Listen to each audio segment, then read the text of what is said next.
Alam niyo guys, may share naman ako sa inyo about what happened this afternoon. Grabe yung multo. Ang lakas ng trip. Pinagtripan ba naman kami? Ganito kasi yun. Nagalit kasi ako sa anak ko. Nag-away kami, sinigawan ko siya. And then siguro nabulabog. Pero it doesn't mean na nabulabog siya. Gagawin niya to.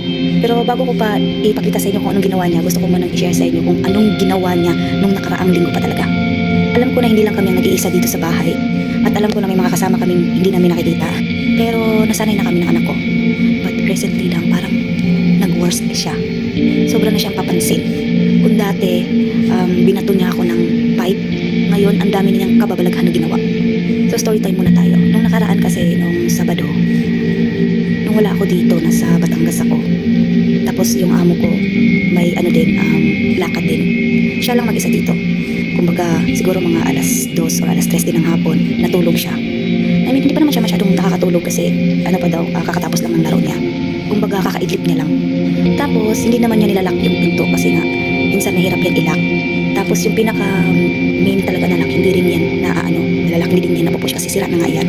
Dahil may padlock kami sa loob, minsan hindi yan nasasara. So ginagamitan ko siya ng stick, ginaganon ko para may pang pang stopper na hindi mabuksan yung pinto. May nagbukas daw sa pinto at nag-check sa kanya. So kung akala niya, amo ko yun, amo namin yun. Dahil nga nangyari na naman ito ngayon, so tinanong ko yung amo ko kung nakaraang Sabado ba, binuksan ba niya yung pinto namin or tinignan ba niya kung may tao. Sagot naman ng boss ko, hindi ko ginagawa yan, alam mo yan. Never ako pumupunta sa area ninyo kasi privacy niyo yan. Yung totoo nga naman, sa katagal ko na ba nang dito, 8 taon na ako dito, hindi pa talaga ginawa ng amo ko yan na pupunta siya dito sa area namin kasi nga gusto niya pag privacy. So yun, sinabi ko kay JM na hindi si Sir yun. Tapos sabi lang ng anak ko, okay, kasi hindi naman kasi matatakotin yan. Parang medyo nasanay na rin kami. Tapos ito yung kasunod, nangyari nung Miyerkules. Pumunta ako sa barangay kasi nga magpapalista pa sana ako nun. Tapos wala ako dito, siya lang mag-isa, tapos yung amo ko nasa trabaho. So kung akala niya dumating na ako dito galing sa barangay. Kasi may nagbukas na naman sa pinto na yan. At as in yung pagsara, kalabog talaga. So akala niya na ako. Tapos nung nakita niya na dumating ako, nagdadrive kasi ako ng motor. Sabi niya, hala, akala ko kanina ka pa kasi may nagbukas sa pinto doon. Tapos as in kilalabog, sabi ko pa nga, masisira talaga yung pinto kaya hindi na sasara yung lock kasi nga palaging kalabog. Sabi ko, yun lang nga, kakarating ko lang. So, pangalawa na yun, nangyari. Tapos, binabaliwala lang din namin kasi nga, sanay na kami. So, nagtitinginan lang kami dalawa. Tapos, sabi, okay, sila yan ma. Tapos, nung Martes, nauna pala yun bago tong Miyerkules. Nung Martes, wala yung anak ko dito, nasa school pala. Tapos, yung amo ko wala din, so ako na lang mag-isa. So, sanay na ako eh. So, naririnig ko na may palakad-lakad dito. Dito mismo sa kusina namin. Hindi binabaliwala ko lang kasi nga, sanay na ako. Sabi ko, okay, sila pa rin yan. So, parang wala nang takot. Wala na akong takot, hindi na ako natatakot sa mga ginagawa nila. Pero ito lang, naiinis talaga ako sa ginagawa nila. Dahil nga nagkasagutan kami ng anak ko. Nitong tanghali lang. As in talagang lumabas talaga yung galit ko kasi sumigaw talaga ako. Siguro nagalit din sila na nag-away kami ni JM.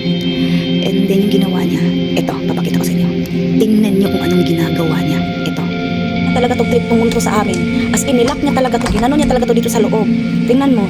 Butas na yan. Inakit na ng anak ko. Sino ba namang gagong manglak dito sa loob? Nakaganyan talaga. As in, nakalak talaga. Ginanon talaga niya. Nilak talaga niya. Kaya ayan, inakit ng anak ko. Butas tuloy. Grabe na naman tong trip to. Ayan. Nakaganon kasi yan. Posible sinong maglak niyan. Nasa labas ako. Tapos, nakalak siya. Ganon. Hindi kami makapasok. Kaya ginawa ng anak ko. Akyat siya dyan sa taas. Tapos dito, baba siya. Ayan. Tapos binuksan niya to. Buti na lang screen tong taas. Screen yan. Buti na lang screen yan. Kasi kung hindi kami makapasok dito sa loob ng bahay. Sa loob ng kwarto. Ayan. Nilak niya talaga. Naiintindihan ko pa kung ito yung nilak. It's either, tawag niya, nakanalak ko lang. Pero guys, ito ang nilak. Ito yung nilak. Hindi ito ang nilak. Wala. Meron akong insenso dito. Magpapausok ako. Yan. Guys, magpapausok ako ng insenso.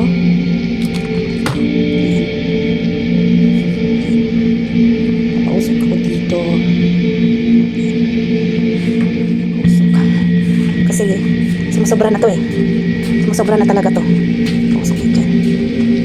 Hindi ko naman sila inaano.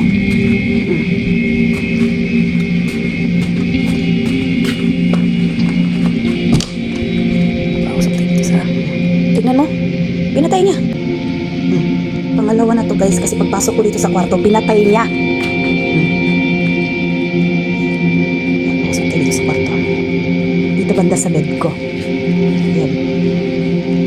Nakausap tayo dito. Ayan. Usukan natin tong kwarto. Ayan. Ayan.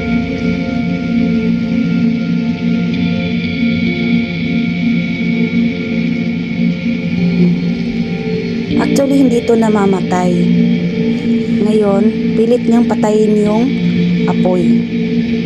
Wala na. Namatay na yung apoy. Pinatay.